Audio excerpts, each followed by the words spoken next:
Hi friends, അപ്പം ഞായറാഴ്ചയായിട്ട് chicken മേടിക്കാൻ ഇറങ്ങിയ ഞാനാണ്. ഈ ബ്രായം കുട്ടിയുടെ കടയിൽ ബീഫ് ഇങ്ങനെ കിടക്കണമെന്ന് പിന്നെ ചിക്കൻ മേടിക്കണം എങ്ങനെ. അപ്പോൾ ഇന്ന് പ്ലാൻ ബി ആക്കി കേട്ടാ.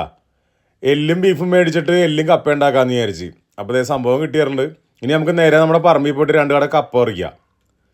അപ്പോൾ കപ്പ എല്ലാം പറിച്ച് നമ്മളെ ഹെൽപ്പ് ചെയ്യണത് ആൻഡ്രിയാണ് കേട്ടോ. എല്ലാം അരിഞ്ഞ് തന്നത് ആൻഡ്രിയാണ്. അപ്പോൾ ഇത് സിമ്പിളായിട്ട് വെക്കണം എങ്ങനെയെന്ന് ഞാൻ പറഞ്ഞുതരാം.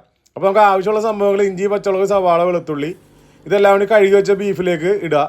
നന്നായിട്ട് അത് തിരുമ്മി പിടിപ്പിക്കണം. ഇതെല്ലാം ഇട്ടിട്ട് ആവശ്യത്തിന് ഉപ്പ് മഞ്ഞപ്പൊടി ഇടണം കേട്ടോ. വേറൊരു സാധനവും വേണ്ട, ഒരു മസാലകളും ചേർക്കണ്ട.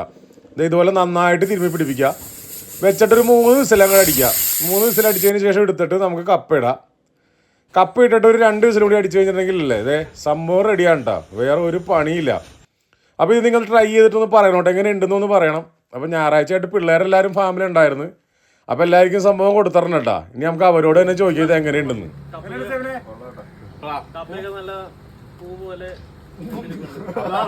അപ്പൊ ആൽഡ്രീം പറഞ്ഞു കേട്ടില്ലേ, കപ്പയൊക്കെ അല്ല പൂ പോലെ വെന്താണ്ട പറഞ്ഞത്.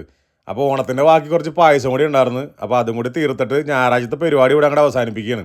ഒരു ഞായറാഴ്ച കടന്നു പോകാൻ എന്തൊക്കെ കാണണമല്ലേ. അപ്പോൾ ഇതുപോലത്തെ അടിപൊളി വീഡിയോസാണ് നമ്മുടെ പേജ് ഫോളോ ചെയ്ത് കൂടെ കൂടിക്കോട്ടാ.